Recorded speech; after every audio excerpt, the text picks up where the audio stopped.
Good evening to you again, everyone. I'm Tina Shaw along with Ben Singer, and we are continuing our coverage of today's storm. We have a closer look at damage now in Garden City. We want to get back out to News 3's Devin DeGretti, who is joining us live once again from West Chatham with the very latest on the damage there. Devin, what are you seeing out there?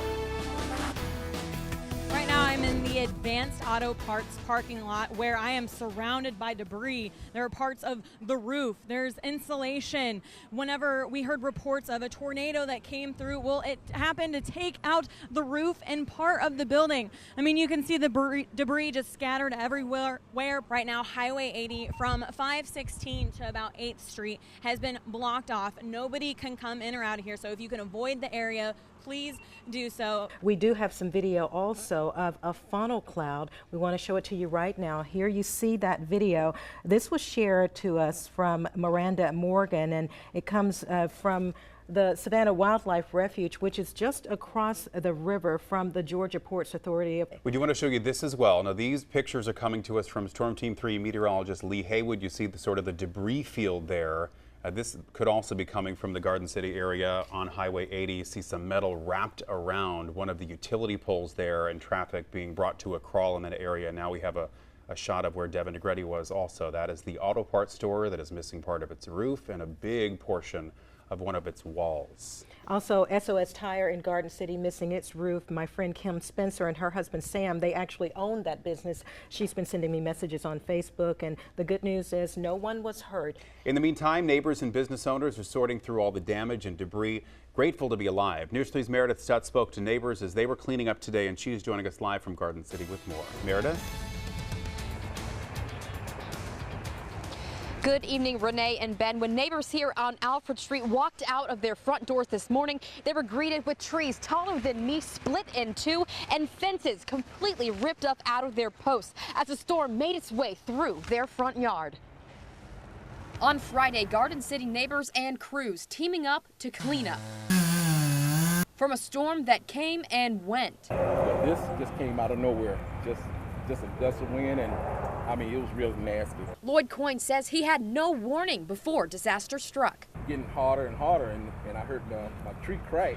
I told my wife, let's run. You know, I slammed the door and we ran back through the house, and by the time we got to the front, it was over just that fast. Next door neighbor Lloyd Collick also found himself in the storm's path.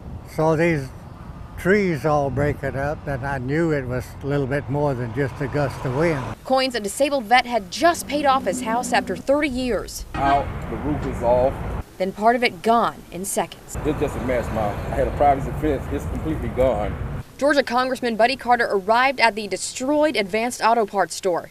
We can reconstruct this building, but we can't reconstruct lives, so that's what we're really thankful nobody was hurt. The National Weather Service did not issue a tornado warning for Chatham County, causing some to wonder what happened. I'm still waiting to hear from the National Weather Service as to exactly what happened, why there was no warning, and what we can do better next time, and to see if there are problems that need to be fixed. Collick says he's grateful he and his dog are okay and says both are ready to move forward. Take what you got and go on from there. I'm 88 years old. What the heck am I scared of, you know? The National Weather Service is still working to determine whether all this damage was caused by a tornado. Meanwhile, neighbors here in Garden City preparing for a long weekend of cleanup ahead of them. Reporting live in Garden City, Meredith Stutt, WSAV News 3. All right, thanks, Meredith. Now, despite the fact that there was no warning issued, Storm Team 3 and Doppler radar clearly saw rotation within the storm just moments before hitting Garden City. Storm Team 3 meteorologist Lee Haywood is here with more. Haley, what can you tell us? Hey there, Renee. You know, even though the National Weather Service has not officially said this was a tornado, I got to tell you, Doppler radar post-analysis is showing this was clearly a tornadic event. Let's show you 20 minutes before the storm hit. This is what we call a hook echo. You can clearly see the hook here. In meteorology terms, you often look for tornadoes when you see these hooks on radar. So this is reflectivity.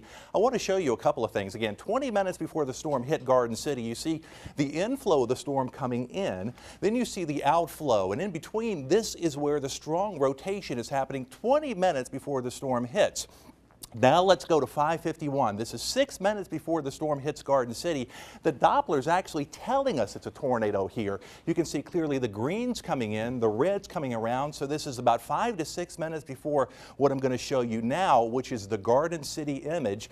Again, clearly showing a tornado moving across the 516 and 80 area, moving to the north. So again, this was a very scary event and a little unusual that this wasn't a warned storm, but nonetheless, we are thankful that no lives were lost. Tonight, police are releasing more details of the case, including information about the teenager they now have in custody. News 3's Andrew Davis is joining us live from the crash site on Bay Street. Andrew? That's right. That man is 17-year-old Jerry Chambers. He once again is only a teenager, but he's now facing 3 counts of felony murder.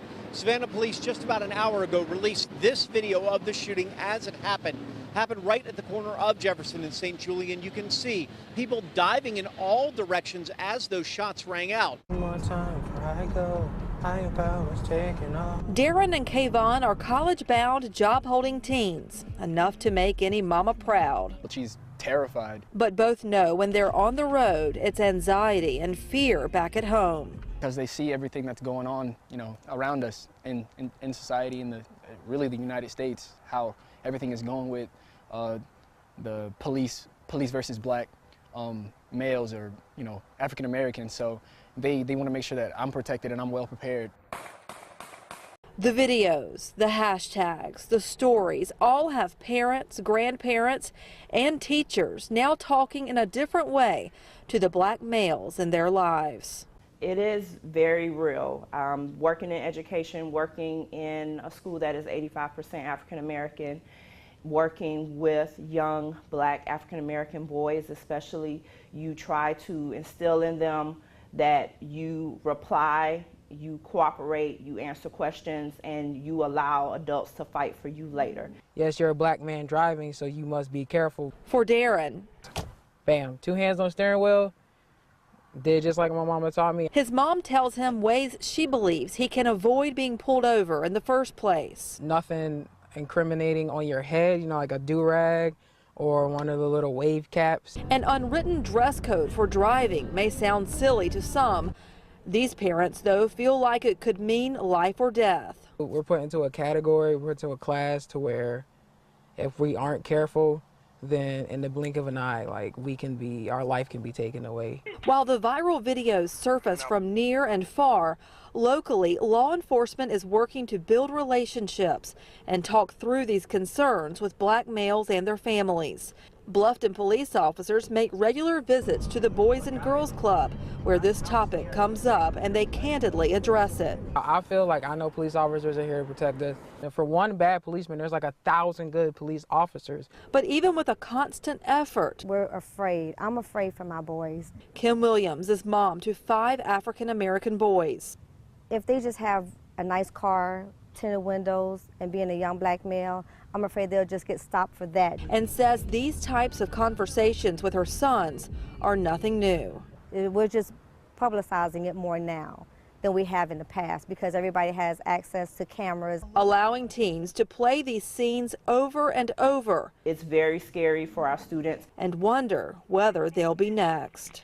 But I just hope that we can come together as one and work on it. I don't know how we can really do that, but that's a prayer. We went in, there was feces, urine everywhere in the house. It was as bad as I've ever seen. 97 different dogs, cats, and guinea pigs. There was an adult St. Bernard in there that had lesions on all 4 of his legs. One of them was to the point where it had pus coming out of it. Some of the other animals were very skinny, big bellies, which was a sign of worms. My family's been targeted from the sheriff's office. That's just part of what Chris Chinney told me as he was being put in handcuffs. 97 animals is a new one to me because, I had 3 mamas that just had puppies all at one time, and my wife's been working with the rescue units to try and get rid of those. Okay, well, let's say it's 70 then, if they all had puppies. That's still a lot of animals. Well, I'm not going to deny that. But as far as animal cruelty goes, no. What about the fact there's feces all in the house? That's because when they came to the house yesterday, she didn't even have a chance to even clean up the house yet. Investigators say the couple was cited before, back in January, and are still paying the fines. Since then, though, the number of animals inside their house has doubled. I've been in his house 3 different times, and all 3 times that I have been in his residence, it has been in the same condition that it was in yesterday. When you're going to have an animal, it's just like having a child. Take care of it. The mold was there since then, but Hurricane Matthew just enhanced it and really brought it to light. Goldwire walked me through each room in her apartment. Okay, well, we're in the front room. They didn't take these floors up. And pointed out other problems like dirty air vents and spots on the wall. That's mold. But since we couldn't be sure of what we were seeing, we brought in independent disaster restoration expert Larry Atkins of AAA Quality Services Incorporated to take a look. He began his inspection by setting up an air quality test.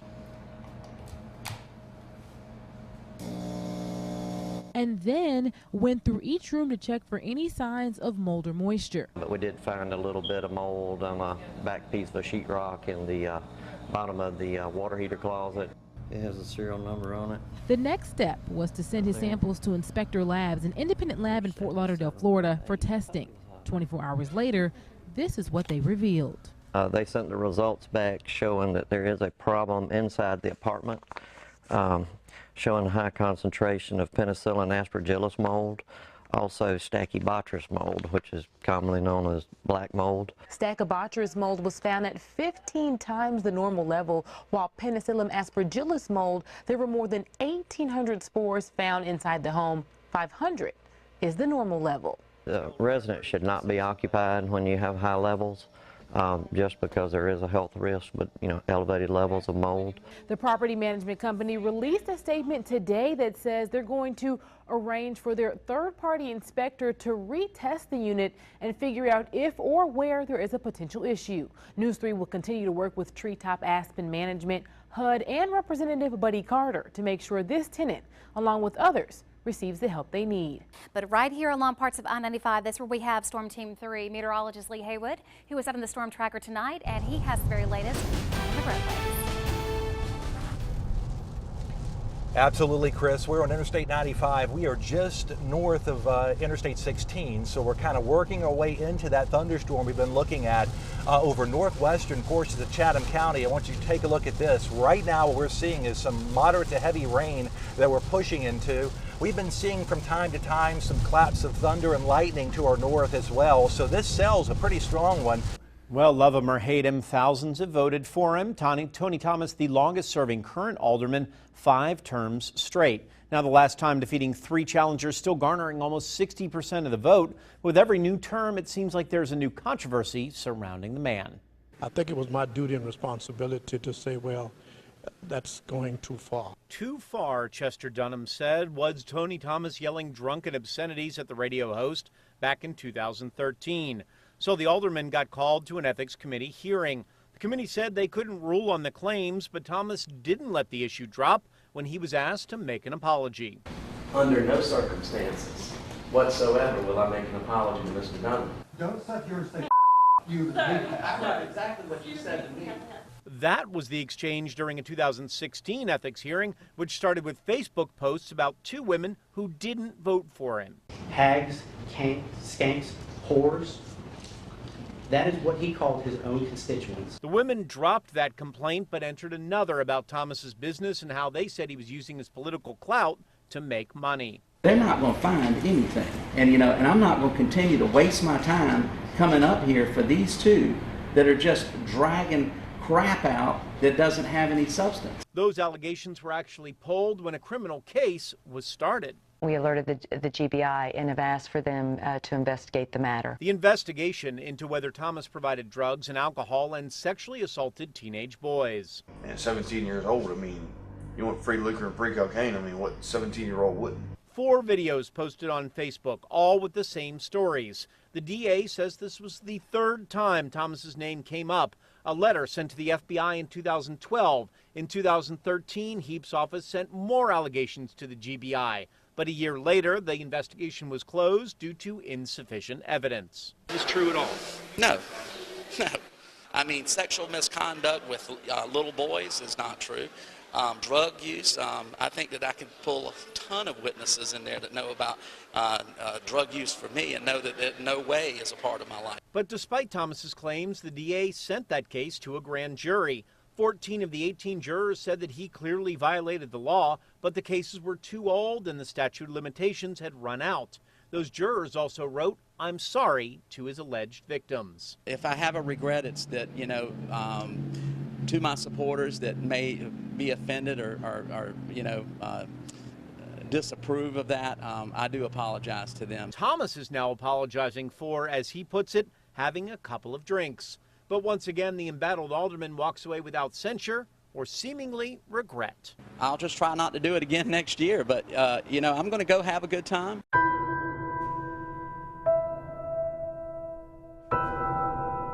It's a story that warrants national attention, but until recently has remained untold. A story Dr. Shirley Green Reese has kept inside for more than 52 years. And this is where we stayed for 2 months. Reese was one of 15 girls thrown into prison during the summer of 1963. She was only 14 years old, the others ranging in age from 12 to 15. We didn't know each other during the time we was here. We was from different parts of the city. Their crime? They marched to protest a segregated movie theater in Americus, a tiny town just north of Albany. Honey, they arrested all of us. And I got in too. Nobody ran, and that was the beginning of our life. Though they were never charged, the girls were arrested and transported to Dawson, some 30 miles away. Early the next morning, they took these young girls, including myself, and put us in a paddy wagon and brought us to this site right here, which is another 25 miles away from our home. For 2.5 months, they were held captive in this old stockade in Leesburg. We was put into this place with no beds, broken glasses, dirty place, no commode, no shower or anything. Just a big dirty place, and we had no food for weeks. And no connection to the outside world.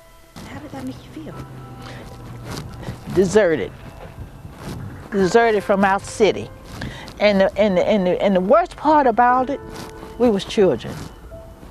And another part about it, we was young girls, black girls, who was trying to make a difference, who was trying to support the mission of Martin Luther King. Because we wanted equality. We got tired of going in the back doors. We got tired of not being served. We got tired of going, we wanted to go to the front door because we wanted equal rights. We wanted justice. But justice was slow going. Here they would remain until mid-September. Their release, not because of public outcry, protest, or policy, but because of a picture. And there was no NAACP representative who came to these doors. There was no local officials, political officials. They did not come here. The only persons we saw down at this stockade the entire time was Danny Lyon and our parents. Danny Lyon was a movement photographer for the Student Nonviolent Coordinating Committee, or SNCC, when he heard rumors about the jailed girls. They would send him out to different parts of Georgia to take pictures of what was going on in Albany, Georgia, because it was just as bad there. So they found somehow somebody told them about the girls that were sleeping on filthy whole floors or something in Leesburg, Georgia. And they sent Danny Lyons to Leesburg, Georgia to find us. His shocking images would lead to their release. After taking the pictures, Danny Lyons indicated to me that he took the pictures back to Atlanta, to a bathroom where they had a SNCC office in Atlanta with John Lewis and those, and he developed those pictures right there. After developing those pictures, he sent them to Harrison Williams. He was a United States senator who was very connected with the civil rights movement. He sent those pictures to him in Washington, D.C. He presented those pictures to whatever Congress meeting he was in, and they sent an order down to Leesburg, Georgia to release those girls. That's the only way we got out. They returned to school and to life without a word of where they'd been. Too painful to relive, many took the experience to their grave. The stockade women are something else, aren't they? But in April of 2015, Dr. Reese and the 8 other survivors spoke publicly for the first time during a commemorative program in Americus, with hopes of bringing closure, peace, and perhaps the possibility that their legacy will long be remembered. We're not hostile. We're just trying to tell a story that needs to be told that was hidden 53 years ago. An open house is going on right now until 7 o'clock. People have been coming by to see what their $100 ticket could win them. It's this 4,000 square foot, $400,000 home. So that's one reason to enter. The other reason is St. Jude saves lives, and they have been since 1962, including people from right here in our area. I talked to a Savannah man recently, and he told me how the hospital gave him hope in what they thought was a hopeless situation. The contest raised more than $605,000 for St. Jude Children's Research Hospital. And now here we are, hours before we're giving away the home with less than 500 tickets left. It's been unbelievable. Happening right now, volunteers are in the News 3 studio. They're taking calls for the St. Jude Dream Home giveaway. This is our favorite day. We're finally getting to spend all of the donations buying toys for the kids for holiday hope. You know, I love it because we get to be a kid again and shop for any amount of toys that we want right now. So on our shopping list, we've got small drones, build-yourself robots, cameras, room defender. Some of those toys for ages 9 through 12 is what they're looking for right now. Well, hello everyone. Again, we are live here at Grayson Stadium's parking lot for our Holiday Hope. This is our grand finale, and what a night it is. The phone lines are open. Volunteers from the Red Cross are standing by right now in our building to accept donations for the victims of Hurricane Harvey. Call 644-6852. People affected by Hurricane Harvey are facing some tough days ahead. That's why WSAV is partnering with the Red Cross. Ben is live in our phone bank now with how you can help. Hey, Ben. That's right, Holly. Now is your time to make a difference. Please call the number scrolling on the bottom of your screen right now. I'll give it to you right here, 912-644-6852. This is the relief effort for those affected by Hurricane Harvey in the Houston area. Esther Shepard is with us once again. You know, I know a lot of people here, their hearts go out to Houston, especially being a coastal community. We know this could be us. Most definitely. And, you know, we try to teach people to prepare, to get ready. But most of all, folks are trying to respond and to help those that are in need. And so it could be us. And we really want to pull together and help out those that are in need. The update here is simple. The city of Savannah is planning to do something about the storm damage home behind me. Neighbors say no effort has ever been made to clean this up. They say there's been a real fear here for the safety of children who could easily enter the property. A city evaluation is getting the ball rolling on getting results to alleviate the safety concerns. This is going to be demolished. We had an order by the building official today, we just got it back a little bit ago, that they did a structural evaluation and the structure is going to have to be demolished. The burning question about this situation is how in the world is there still a storm-toppled tree tangled in a utility line in Savannah? Now, 2 months after our efforts and nearly 6 months after the storm, that tree remains and kids are reportedly climbing it even though it could fall at any moment. This utility line is the only thing holding this tree back from falling. When it goes, it will hit Jacqueline Tanner's Southside home. The strain from the weight of the tree is written on the base of the closest utility pole. The line is owned by AT&T. The tree is on property owned by Crossroads Apartments, and the city of Savannah says this is a civil matter between two private citizens. The city not helping me a little bit. When they went back there, looked like they on their side, it more on my side. So that's the way I feel. So none of them ain't working with me. I just want the tree branch off my property. Are you locking the door? She just locked the door.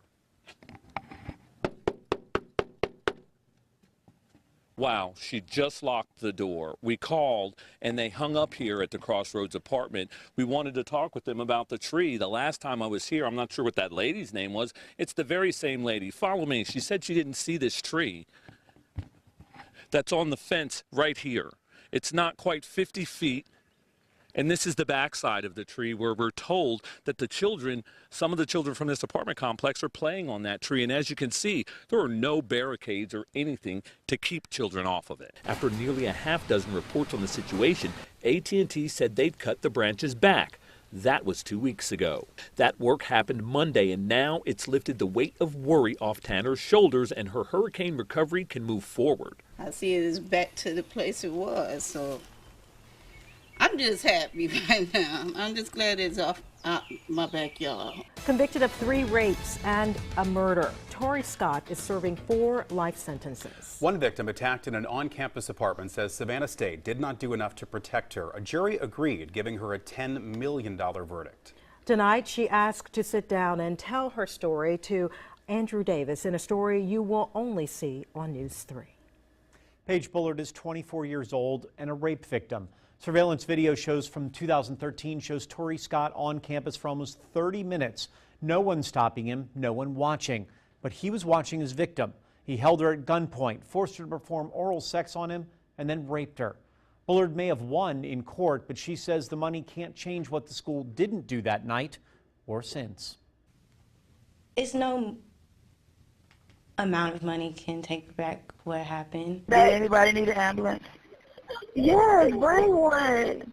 Are they bleeding, ma'am? No, she's just a rape. I don't feel like they're sorry. I don't feel like they feel bad for what happened. I don't feel like they take responsibility for what happened. I don't feel like they're going to change anything about that school. The school don't care. They don't care about me. Nobody checked on me. Nobody called me to see if I was okay. How much does that hurt when nobody comes to check on you? It makes me feel alone. I feel like I didn't have nobody. I walked the campus before and I walked the campus after. Even after, there's no security guards walking. But I'm just come to the point where you're gonna have to kill me, so I don't care walking by myself. There's pretty much nothing I'm afraid of at this point because they took my security. So I am my security. No, they never said the words that they couldn't help me, but when I called, they didn't answer. When my mom called, they didn't answer. So I took that as you couldn't help me. Or no, not that you couldn't help me, you didn't want to. I'm angry. And I hope that every time Dozier and Charlie close their eyes that they can picture what I went through. And I hope they can picture something worse than what I went through. I hope that they get nightmares. I hope that they get nightmares. I hope you wake up out of your sleep and you think that you're dead. Because that's how I feel. That's how I felt that night. Now, the 2 people Paige referenced at the end there were Dr. Cheryl Dozier, the school's president, and Vice President Edward Jolly. Spokesperson for Savannah State says campus safety is a top priority. They did not address the case directly. Paige is a very strong woman for wanting to come forward. Absolutely. Andrew Davis, thank you. This time it wasn't a hurricane, it was a tornado. This video captured near Fort Pulaski Tuesday afternoon. Wednesday, these pictures from SEMA showing the result of the twister. Downed trees and debris can be seen in several parts of the national park. Strong winds and heavy rain tore through Biltmore Road on Wilmington Island. And it's an experience James Bullock describes as terrifying. My daughter was sitting right here. We were in this car coming down Wall Tower. And that's when he says he looked up and saw pieces of tree, 300 foot in the air, just spinning around. Then he said he moved as quickly as he could to put his car in reverse to get himself and his daughter to safety.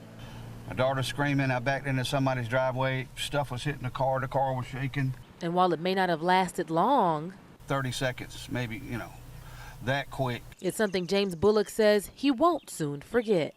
God was on my side yesterday afternoon. Amazing. I missed it. I put on the lovely glasses that were given to me, but the waves started kicking up, so I went and played in the water instead of trying to pay attention to it. And you missed it? Uh-huh. I was all about the water. Some of the younger people hoping to take in the eclipse came ready in custom masks for their protective eyewear, but it didn't live up to the hype as a major event. And we saw it kind of like a minor eclipse. It was a minor eclipse at Tybee? Kind of. It was kind of minor for a man with major eye protection. It seemed more the weather event than a total eclipse of the sun. With clouds, it just felt like another thunderstorm passed by Tybee. Yep. But you came prepared. Show them what you brought, just in case. Safety is the most important. The sound of success has finally come full circle for Leticia Solomon. When they said the word cancer to me, I was mad. I was sick to my stomach.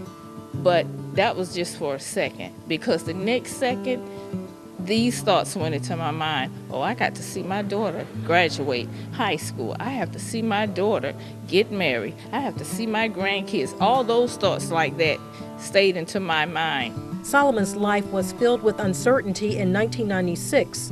She had stage 4 breast cancer. At one point, I was told I wasn't gonna pull through. I was at a stage where I was not supposed to be here. But as I went through it, I learned a lot because I didn't know anything about it. I learned that I was a survivor. So I went in to fight, and I wasn't going to let that beat me. Fighting back presented the mother and grandmother more time with her family. Then in 2013, the unthinkable. Solomon was diagnosed with the disease a second time. She received treatment at the Lewis Cancer and Research Pavilion. Every time I come into this building, I walk past that bell. I always wanted to ring that bell. I thought, I'm a survivor. I should ring that bell. I recently met Solomon at the Chatham County Sheriff's Office Breast Cancer Awareness Pink Out. She told me she needed me on her side. I said, Tina, I will ring that bell. You know, we had a conversation. People say a lot of things to you.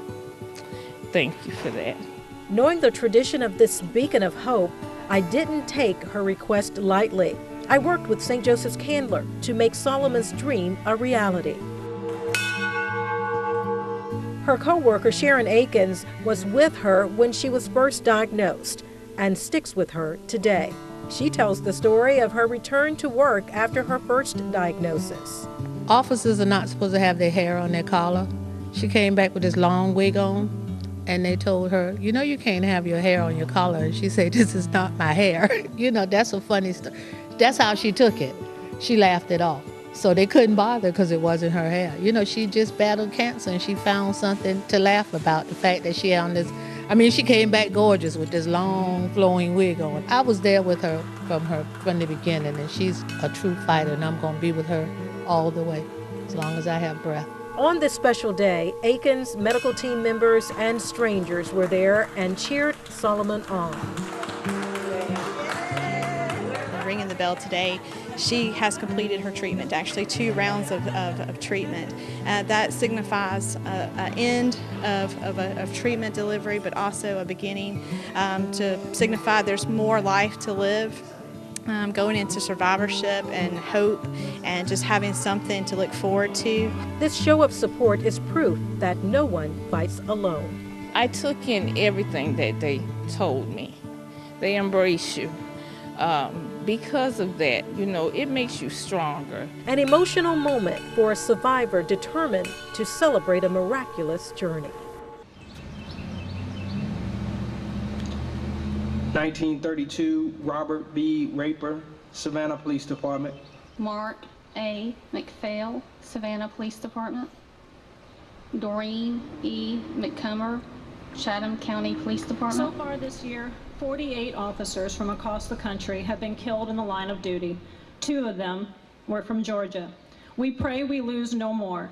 This beautiful memorial service gives us an opportunity to pay tribute to those who paid the ultimate price. Hey! Hey! Fire!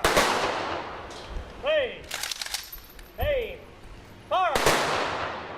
Hey! Hey! Fire! Cease fire!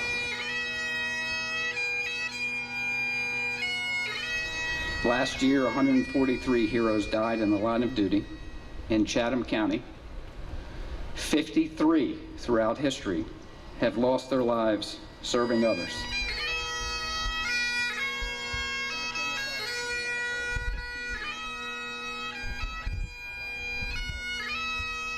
Remember, You're doing a job that many cannot do, many would not do, and many could not do. You protect each and every one of us. And for that, we are most grateful. Famous restaurant, obviously, all these docks and area right on the water. This entire area flooded before, and already as high tide is coming in, it is significantly flooded again. We were expecting to be able to go down to the concrete area and the dock over there. We can't even reach that area. And if you keep going with me, as Stassi's going to follow me this way, you're also going to see that obviously damage to the dock over here. All the docks on the other side were the ones that actually got destroyed during Matthew. Now more damage to this dock, and this entire area, which is usually a parking lot, is now instead a lake as we go along. You can see the docks and how high that is, already above many of the rungs over there. The Skull Creek Boathouse is just past us there, and that's already almost all the way to the top of the ramp as we go. But this is the same, and what I'm doing is I'm being aware of the alligators, which are actually in this water. There is an alligator in this water that hangs around, but this is what Hudson's looks like already under the door. It's right to that level. We weren't even able to see the new dock yet. We're going to go over there in just a minute, but wanted to show you exactly what's happening here. So Chris was talking about the high tide and the storm surge. We're seeing it firsthand right now. This again is what officials warned everybody about. They said we could have this flash flooding and some kind of an issue because of surge and high tide. And we really have been pounded with rain here in the last half an hour. Even though the tide gauge data reflected that we got less water than Matthew, it is apparent that we actually got a significant worse effect from Irma than we did from Matthew. So I'm getting reports of people whose homes did not flood Matthew that flooded for Irma, and not just by a little bit, by a good bit. Well, behind me, some of the video we showed you yesterday from Anthony Oliver's own body camera. It's what happened on January 23rd, 2017. But that video only tells part of the story about Oliver. The man, I found out, has filed 27 different federal lawsuits in the last 8 years, and a man whose claims don't always add up. Once I was down on the ground, a probation officer came and kicked me in the right rib cage, and then they jumped on top of me. That was just some of the excessive force Anthony Oliver says he was subjected to by Chatham County sheriffs and caught on video back in January. He filed the lawsuit against both Effingham and Chatham County sheriffs and Chatham County investigator Frank Rollins, who he claims beat him. But I found out this isn't Anthony Allen Oliver's first time accusing officers of a crime. He's filed a total of 27 different federal lawsuits against the County of Los Angeles for false arrest, the City of Oceanside, California for violating his civil rights, the California Highway Patrol, the California Department of Corrections, as well as Men's Warehouse and T-Mobile. How many federal lawsuits have you filed? 3. By my count that I saw in there, I saw 20 or more. No, sir. Oliver claims he settled his 3 lawsuits not for cash, but for changes in policy in those departments. But what about those extreme injuries Oliver suffered in this beating? You had an extreme abrasion on your face and that you had multiple broken teeth. I looked at the mugshot and you didn't look nearly as badly as you're claiming. Not in the very beginning. I wasn't in a bad shape, but in time, the whole side of the face swelled up, and it's noted in the doctor's reports. And Oliver also told me this about what happened to Frank Rollins after this incident. The United States Marshal Service removed, as well as Sheriff Wiltshire, removed Rollins from the task force and sent him home for approximately a week and a half. And then at that time, once Internal Affairs had gotten involved, then they reassigned Rollins to the courthouse. But News 3 talked to U.S. Marshals and Chatham County sheriffs who say Rollins was never suspended from the marshals or the sheriff's office and was only placed in the courthouse as part of his regular rotation. Now, Oliver in the lawsuit is asking for punitive and compensatory damages against both sheriff's office and for federal charges to be filed against Rollins and the other deputies on scene that day. Now, if you want to see the body camera video for yourself and hear all of Oliver's claims, just go to our website, WSAV.com, and type in sheriff lawsuit. This just pushes the Latino community even further into the shadows. Next at 6, word of an immigration sweep causes panic in the Lowcountry's Latino community. And a verdict could come at any moment now in the William Whitsett murder trial. And it is going to be cool again tonight, but over the weekend we are in for a very big warm-up, and we'll track it all coming up in the complete Storm Team 3 forecast. News 3 at 6 starts now. Now, with deeper investigations, smarter crime coverage, and accurate storm tracking, you're watching WSAV News 3 on your side at 6. Good evening. It is Friday, February 10th. I'm Ben Singer. And I'm Tina Tai Shaw. Thank you for joining us tonight. It is the talk of the town, the country, and the nation. Rumors and stories of immigrants being picked up and deported. Immigration advocates here say it is true, some backed up by law enforcement, sparking fear in the Latino community. News 3's Andrew Davis is joining us now live from Bluffton with our top story tonight. Andrew? Raids, roundups, or targeted operations. What exactly is going on here in the Low Country? We've gotten reports from Bluffton, St. Helena, Hilton Head, Paris Island, all of immigrants being detained, families left behind wondering why and if they may be next. Which is clear that it has happened. We just don't know the extent of it at this point.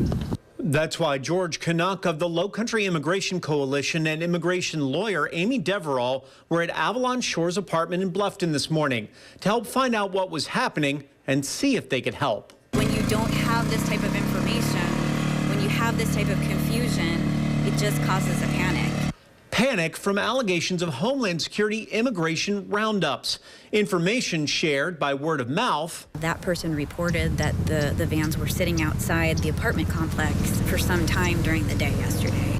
On Facebook and even sites like the Georgia Association of Latino Elected Officials, causing chaos among Latinos, illegal or legal. I was on the phone yesterday with multiple people who were at home, not at work. Not consuming goods and possibly keeping their kids out of school.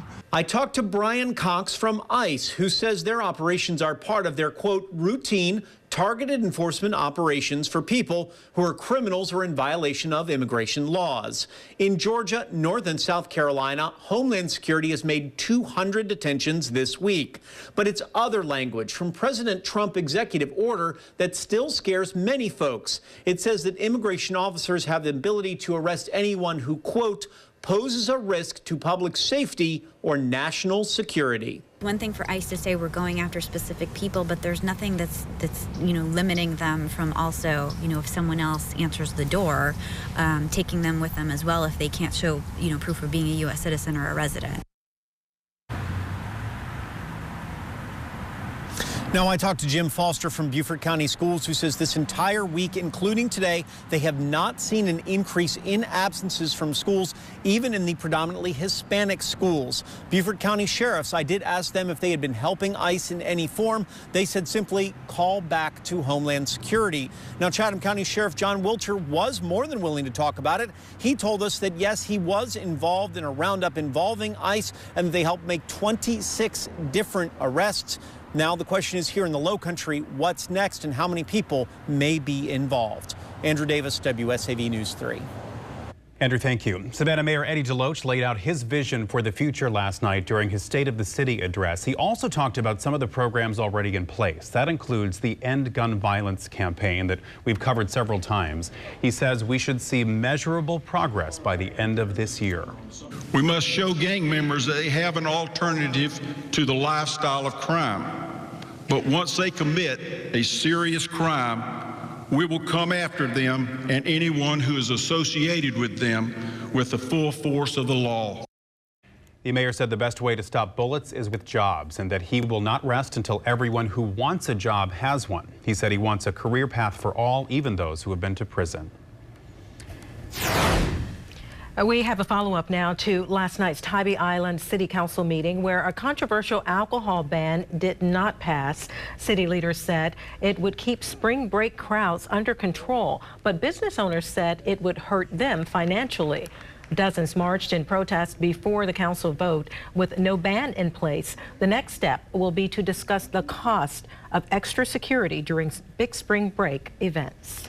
Right now, a Chatham County jury continues to deliberate the murder case of Kevin Palmer. He is charged in the shooting death of William Whitsett. Authorities say this case centered around drugs. News 3's Trish Williford is joining us live now with the very latest. Trish? The jury has been deliberating for well over 3 hours today. The prosecution says there's plenty of evidence that connects Kevin Palmer to this crime. The defense says there is absolutely none. Well, the state showed the court this video dated about a month before William Whitsett was murdered. They said this is who Palmer really is, a murderer who wanted to be a drug kingpin and take over Whitsett's drug business. But according to the defense, the prosecution has no evidence connecting Palmer to this case. And he said the prosecution relied on a liar, an inmate, to try and prove their case. What about the fact that he stole from drug traffickers before? Can we ignore that? This shows you what he does. No rational juror could find young Kevin guilty beyond a reasonable doubt of counts 1 through 5. Now, the jury began deliberating around 2:30 this evening. They could go well into the evening. Reporting live in Savannah, Trish Williford, WSAV News 3. Trish, thank you. Leaders at Memorial Health are searching for a new CEO. Maggie Gill announced her resignation this week amid concerns over financial issues. WSAV's Joanne Merrigan is here with why. We all have a stake in this. That is right, Tina. Back in 2012, Chatham County issued $164 million in bonds to help Memorial out of money trouble, some of which seemed to be of the hospital's own making. It was later fined for Medicare fraud. Memorial is paying back the bonds, but if something happened, taxpayers could be on the hook. And today, there are new budget issues. We have reductions in reimbursement from the federal government. Georgia did not expand Medicaid. The indigent care given here is increasing. Board Chair Harry Haslam acknowledges Memorial is in the red, but doesn't say how much. That's why last year, CEO Maggie Gill helped negotiate a deal with a medical partner, Novant, to infuse Memorial with capital. But the deal fell through. Later, Gill said she would work on other options, but surprised the board this week. We were not expecting the resignation. Maggie's done a wonderful job here. If you look at the 5 or 6 years before she took charge, the hospital lost over $100 million. During her tenure, we turned that around. We got profitable, and then the headwinds started, which was all predicted. By headwinds, he seems to be saying in part those lower reimbursements for the area's only safety net hospital. Memorial is also the largest trauma center in southeast Georgia. We get no financial support from the city, no direct financial support from the county, just the county does kindly guarantee our bonds. And it's the bonds that have brought more involvement from Chatham County officials. Frank Rossiter, the head of the Chatham County Hospital Authority, says he wondered why Gill was leaving all of a sudden, but got no reason. So what about the shortfall? We're working on the plan now, and so I don't have a final answer for you there. There's no word on whether services or staff might be cut. Meanwhile, the board says finding Gill's replacement is a priority. Because uncertainty is never good for an organization, and we all know this organization has had a lot of uncertainty over the last year. Yeah, they really have. Memorial promises, by the way, more budget figures in about 2 weeks. And also at that time, an audit commissioned by Chatham County is also supposed to be out, so we may know more then. And if anybody wants to know if we tried to talk to Maggie Gill about why she's leaving, we certainly did try last night. We're told she did not want to speak to us. Tried again today by emailing a request to Memorial. Have not heard back from them. All right, Joanne, thank you. Today, the University of South Carolina broke ground on what will be a new satellite campus on Hilton Head Island. News 3's Low Country reporter Stassi Almos is there. That's right, Ben. This dirt will be the foundation of USC's newest addition, a campus for hospitality management majors in the heart of one of the top tourist spots on the East Coast, Hilton Head Island. Leaders in the Low Country threw up some dirt Friday morning, establishing a new addition to the island. The opening of a hospitality campus will further enhance the education, and it certainly feels right to see another campus unfold here on Hilton Head Island. The idea of the new hospitality campus is to bring the program of about 100 students over to Hilton Head. Hilton Head Island is a world-class destination. Our students are working in some of the best resorts in the world, so it'll give our students a chance for one of the best experiential learning environment in the country. And students agree. Learning goes beyond the classroom, and so I really appreciate that about our school. Hilton Head is the best location in the state. It's so easy to talk to people, and they'll talk right back to you. The mayor encourages residents to keep an open mind. Some may look at this beautiful park-like setting and wish that it would remain so. But for a moment, could every one of us visualize this undertaking through the eyes of community. That is what this project is about. Students who will be taking internships and working in the tourism industry. Someday my dream is that one of them, maybe two of them or three, will have a new bright idea that nobody on Hilton Head has even thought or dreamed of. Calvert says the current campus in Bluffton has reached capacity, so having this satellite spot will allow for more room in other majors. They hope to be here by fall 2018. Reporting live in Hilton Head, Stassi Olmos, WSAV News 3. Stassi, thank you. There is confirmation tonight that a tornado did, in fact, touch down in Effingham and Bullock County. Next on News 3 at 6, a closer look at the damage and the cleanup efforts. And coming up in the complete Storm Team 3 forecast, it is cool right now. But if you look here over parts of Texas and Oklahoma, that's the warm air that is making a comeback this weekend. This weekend forecast I know you're going to like, and it's all coming up after the break. But first, here's the final update. Tonight's time saver traffic, looking at drive times for Highway 80 eastbound. And for the most part, everything's running smoothly. About 6 minutes from Truman Parkway to Johnny Mercer Boulevard. But we do have a couple of crashes to tell you about. The first one just happened on I-16 westbound. So now we do have the delays on I-16 and another crash in the low country that has happened right along parts of 278 and 141. You're watching WSAV News 3 on your side at 6.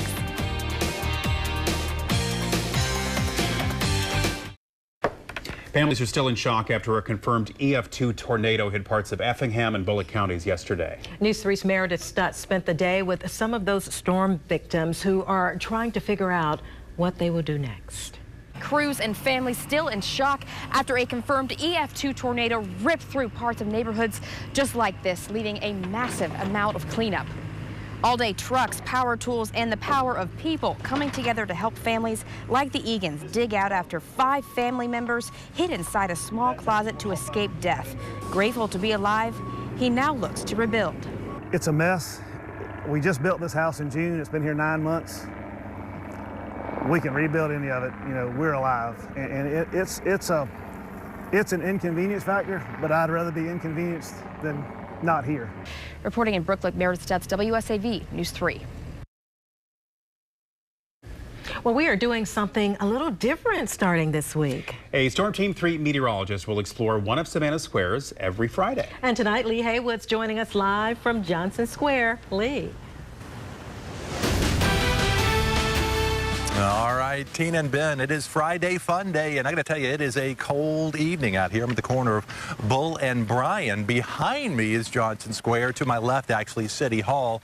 And, you know, I just love these live oaks, kind of a nice overview of Johnson Square. So many things to do. I've seen a lot of stuff out here today. I've seen folks playing jazz music. I've seen folks walking the dog. I've seen, you know, you keep in mind, you have this big 50-foot monument behind me. We have a couple of modern-day fountains. Of course, the Johnny Mercer bench over there to your left for the music lovers. So just lots to do here. A lot of fun on this Friday evening. I have seen a lot of folks enjoying the evening as well. A lot of folks bouncing around. And hey, listen, we got a chilly one tonight. So if you're going to be heading out and about, make sure to have that jacket. Let's take a look at the forecast. The Storm Team 3 Fastcast. Clear skies tonight. We're going to have chilly temperatures. Today only in the 50s. So it's been pretty cold all day long. But tonight we'll drop it through the 40s into the low to mid 40s as we head into the overnight. Good news, though, warmer weather's ahead this weekend, and guess who's going to tell you more about that? That's right. Chief Meteorologist Chris Allred has more on that in a bit. Now, Storm Team 3 weather, powered by Hargray Live Titan Radar. All right, thanks so much, Lee. And you know, our weekend is off to a great start. Yes, it's cool right now, but still have some enjoying the beach as we take a live look out on Tybee through our Savannah cam. The clear skies, the sunshine today, clear skies tonight will allow our temps to drop pretty quickly. At the moment, it's 55 degrees out on the islands, and it's 53 in Savannah, 55 in Darien, and we still have the upper 50s farther inland, 59 in Vidalia and in Alma. Well, tonight, under clear skies, we actually have a treat for you. 3 things actually going on. So keep looking up as you head out tonight. Full snow moon, that's going on first of all. A partial lunar eclipse, that's happening at 7:43 this evening. And then we have the comet that's happening between 3 a.m. and 5 a.m. So a lot to kick off your weekend. For your latest on our live Hargray Titan radar, no storms to track. High pressure's in control. Now, south winds, that is what's going to help warm things up over the weekend. Yes, we're on the cool side now, but that is not going to be the case for much longer. South winds bringing in that warmer air, and that's going to make a huge difference for Saturday and also Sunday. Well, tonight we are dropping overnight lows. Most of us in the lower to mid 40s, 45 in Savannah, but there are some areas farther inland that could dip to the upper 30s, like Bexley and Vidalia, but that's as cool as it's going to go.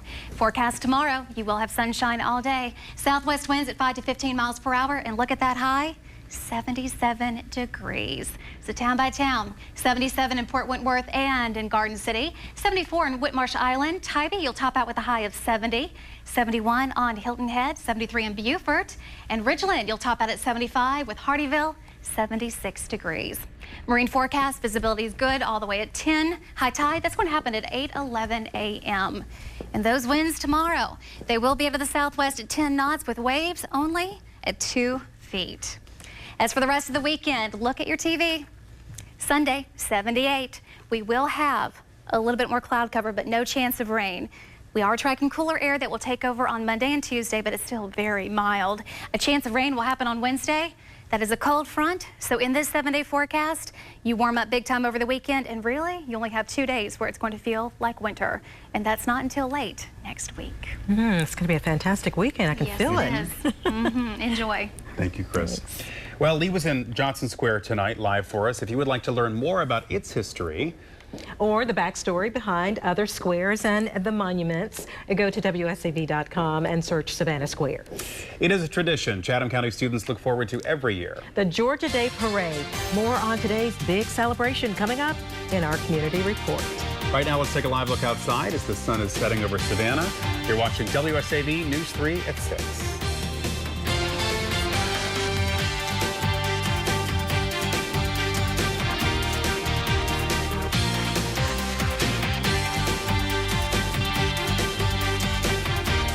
Community report tonight, hundreds gathered in downtown Savannah this morning for the Georgia Day Parade. Students and teachers march in their historical costumes in honor of General James Oglethorpe. He founded the Georgia Colony on February 12, 1733. In school, we learned about James Oglethorpe and how he brought over debtors from debtors' prison to start a new colony. It's always a privilege to do this. It's not, and sometimes you have to get chosen for this. I mean, it's just really an opportunity to do this. Gotta tell you, I love that young man. Yeah, me too. He's amazing. The Georgia Day Parade ended at City Hall with a short ceremony. Parents of Chatham County students, your help is needed to find the next superintendent of schools. Long-serving Superintendent Dr. Thomas Lockamy is retiring soon. A public survey is asking what qualities you would most like to see in candidates for the position. We have a link for you at WSAV.com. Search survey. That survey will be open until the 21st of this month. After the break tonight, we are announcing this week's winner of our iPad Mini contest.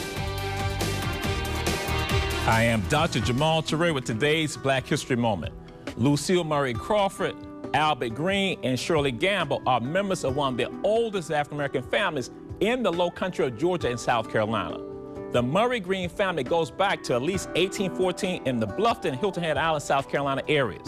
Crawford was a nurse, medical and educational advocate, Eastern Star, and daughter of ISIS. There will be 2 scholarships named in her honor. Green was a civil servant and a part of the civil rights protests in Savannah. Gamble, as a teen, was a part of the Crusade for Voters with Reverend Jose Williams and Benjamin Van Clark.